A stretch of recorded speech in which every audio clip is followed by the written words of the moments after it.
باب پاکستان اس کی زمین عمران خان اپنی حکومت جانے سے 15 روز پہلے اس زمین کو یہ بیچ چکا تھا. اگر کسی کو اس بات پہ کوئی شک ہے تو میرے پاس انتقال کی کاپی پڑی ہے. اس نے سی بی ڈی کا نام لگوا دیا تھا. اس نے کہا وہاں پہ 4-8 کنال کے پلاٹ کمرشل پلاٹ بنا کر آپ بیچ سکتے ہیں. تو اس زمین کو ان سے چھڑوایا کس نے؟ جب ہماری حکومت آئی, بلکہ جب ان کی حکومت ہی تھی, تو بورڈ میٹنگ میں اپروول کے لیے آیا. مجھے کہنے لگے اس پہ سائن کریں. مجھے وہاں پر جو کمانڈر تھا وہ کہنے لگا کہ اس پہ دستخط کریں. یار ایک منٹ رائے صاحب خاموش ہو جاؤ, میں بات کروں. مجھے کہنے لگا, یہ بات غور سے سنیے گا, مجھے کہنے لگا کمانڈر کے اس پہ سائن کریں. وزیر اعظم کا حکم ہے. وزیر اعظم نے کہا ہے کہ اس زمین کو ہم نے سی بی ڈی کا نام کروانا ہے. تو میں نے وہاں پر خواجہ سعد رفیق صاحب کو فون کیا. میں نے کہا خواجہ صاحب یہ ہمارا پولیٹیکل ڈیتھ وارنٹ سائن کرانا چاہتے ہیں, یہ ہماری سیاسی موت ہوگی اگر ہم نے باب پاکستان بیچنے میں ہم نے کسی قسم کا حصہ ڈالا. تو میں نے کہا میں بالکل سائن نہیں کروں گا. خواجہ صاحب نے مجھے کہا, انہوں نے کہا بیٹا ڈٹ جاؤ, بالکل پیروں کی مٹی نہیں چھوڑنی. انشاءاللہ جلدی ہماری حکومت آنے والی ہے, جب آئے گی تو ان کو ہم گردن سے دبوچیں گے. تو اللہ کے فضل و کرم سے میری 50 منٹ ادھر بحث ہوتی رہی اور میں ڈٹ گیا. میں نے کہا میں بالکل اس پہ سائن نہیں کروں گا, کیونکہ اس زمین کے ساتھ جو ہمارا رشتہ ہے,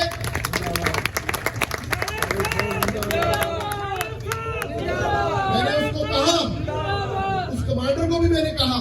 وہ کہنے لگا آپ اتنے ایموشنل کیوں ہو رہے ہیں؟ میں نے کہا آپ میرا اس زمین کے ساتھ رشتہ نہیں سمجھ سکیں گے. میں نے کہا میرے دادا اور پردادا امرتسر سے ہجرت کر کے یہاں پر ہی آ کے قیام کیا تھا انہوں نے. یہاں پر کیمپ لگے تھے, یہاں پر کئی لوگ یہاں پر بیماری کی وجہ سے جب فوت ہوتے تھے تو ادھر ہی دفن ہوتے تھے. تو یہاں پر ہمارے شہداء کی بھی قبریں ہیں. اس 1947 کے وقت جو لوگ شہید ہوئے تھے ان کی بھی قبریں ہیں. اگر یہاں بنے گا تو صرف اور صرف یہاں پر اگر بنے گا تو صرف اور صرف ایک باب پاکستان کا مونومنٹ بنے گا, ان شہیدوں کی یادگار بنے گی اور بچوں کے لیے پلے گراؤنڈ بنے گا.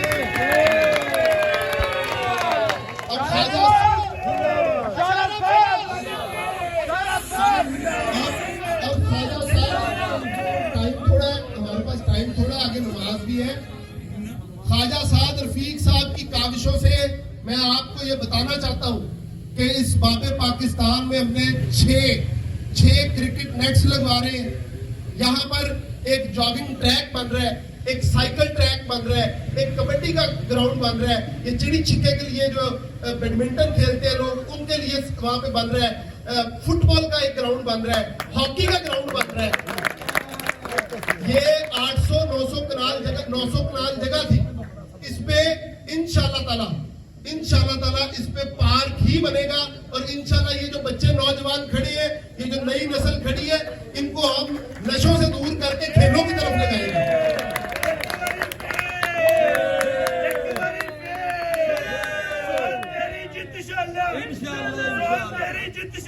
میں آپ کو یہ بھی بتانا چاہتا ہوں کہ جو سامنے فوجیوں والا راستہ ہے, یا آپ نے فوجیوں والا راستہ دیکھا ہوگا, اس راستے کو 90 فٹ کی سڑک بنانے لگے. وہ آپ جا کے ابھی دیکھ سکتے ہیں. وہ جو ریلوے لائن کے اوپر سے جہاں پر پل بنے گا وہ 90 فٹ کی سڑک جائے گی, اور آگے ایک پل بن رہا ہے. وہ پل ابھی تعمیر ہونا شروع ہو چکا ہے. وہ پل اسی طرح بنے گا اور وہ جائے گا پرانے والٹن ایئرپورٹ کے اندر سے ہوتا ہوا سیدھا سینٹر پوائنٹ اور کلبہ چوک کے پاس جا کے نکلے گا.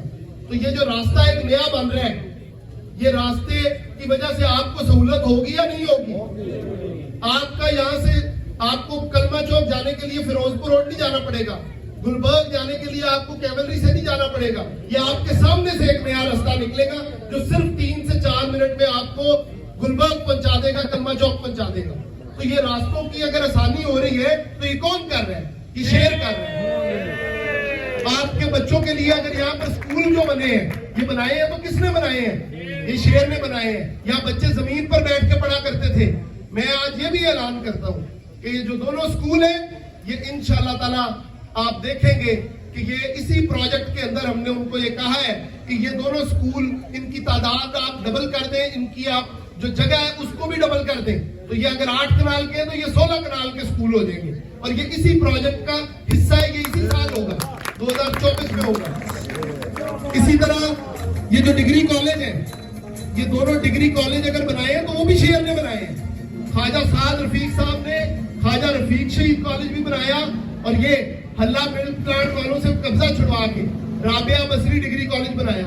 انشاءاللہ تعالیٰ ان کالجز کی بھی توسیع کی جا رہی ہے, اور میں نے خواجہ صاحب سے یہ ریکویسٹ کی ہے کہ اللہ آپ کو انشاءاللہ اس دفعہ دوبارہ کامیاب کرے گا.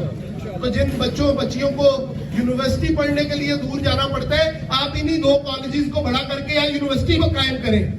تو انشاءاللہ تعالیٰ یہ میرا دعویٰ ہے آپ سے کہ انشاءاللہ اگر ہماری حکومت آئے گی تو اس کے پیچھے ہم سر جوڑ کر کوشش کریں گے, اور کوشش کریں گے جس طرح آپ کو یہاں اس علاقے میں ہم نے کالج دیا ہے اسی طرح ان کالجز کو اپ گریڈ کر کے ہم یونیورسٹی بھی بنائیں. تو یہ تعلیم کے نعرے لگاتے تھے, یہ ہیلتھ کے نعرے لگاتے تھے, یہ کہتے تھے جنس کو بند کرو ہلو, یہ کہتے تھے کہ ہم تعلیم عام کریں گے, یہ نعرے لگاتے تھے کہ ہم ہیلتھ کو لوگوں تک پہنچائیں گے, مفت کریں گے, ہم صحت پہ کام کریں گے. کون سا کام انہوں نے کیا صحت؟ یہ صرف اور صرف جھوٹے وعدے تھے. ان سے اگر آپ پوچھیں کہ آپ ایک کالج یا ایک یونیورسٹی بتائیں جو آپ نے بنائی ہو, ان سے پوچھیں کہ ایک ہسپتال دلوا دیں جو پچھلے 5 سالوں میں انہوں نے بنوایا ہو, ایک کا نام نہیں لے سکیں گے. میں آپ کو ادھر کھڑے 40 ہسپتالوں کے نام بتاؤں گا جو صرف اور صرف لاہور میں نئے بنے ہیں پچھلے شہباز شریف کے 5 سالہ دور میں. تو یہ کام صرف اور صرف اگر آپ کے کو کرتا ہے تو آپ کے مسلم لیگ نون کے نمائندے کرتے ہیں, شہباز شریف کرتا ہے, نواز شریف کرتا ہے, خواجہ سعد رفیق کرتا ہے. آپ کے ترقیاتی کاموں میں جو حصہ ہے وہ صرف اور صرف مسلم لیگ نون کا ہے. اندھیرے اس ملک سے مسلم لیگ نون نے ختم کیے, اس ملک کو دہشت گردی سے پاک مسلم لیگ نون نے کیا. 2013 میں جب نواز شریف آیا تھا تو آپ نے دیکھا کہ یہ ملک ترقی کرنا شروع ہو گیا. پھر ایک انوکھے لاڈلے کو لانچ کرنا تھا, اور جنہوں نے لانچ کرنا تھا آج وہ بھی شرمندہ بیٹھے ہیں. آج ان کو بھی پتا ہے کہ ہم سے غلطی ہوئی ہے. وہ جج اور جرنیل بھی آج شرمندہ ہے.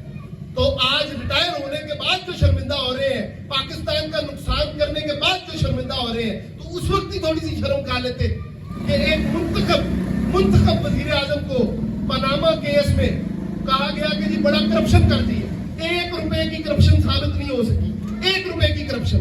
پھر یہ کہہ کے نکال دیا جی اس نے اپنے بیٹے سے تنخواہ نہیں لی. یہ کوئی الزام تھا؟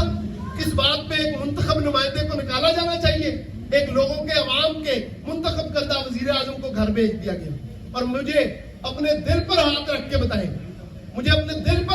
بتائیں, کہ جس دن سے نواز شریف کو حکومت سے فارغ کیا گیا, کیا پاکستان اس دن کے بعد پستی کی طرف نہیں گیا؟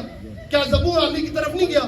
پاکستان نے اس دن سے ترقی کرنا چھوڑ دی جس دن نواز شریف کو اس کی کرسی سے ہٹایا گیا. اور انشاءاللہ تعالی میں آپ کو یہ صرف امید نہیں دلاؤں گا, یہ میرا اور میری یہ پوری ٹیم کا یہ یقین ہے, یہ ایمان ہے, اور آپ کا بھی ہونا چاہیے کہ اگر اس ملک کو مسائل سے کوئی بچا سکتا ہے تو وہ صرف نواز شریف بچا سکتا ہے.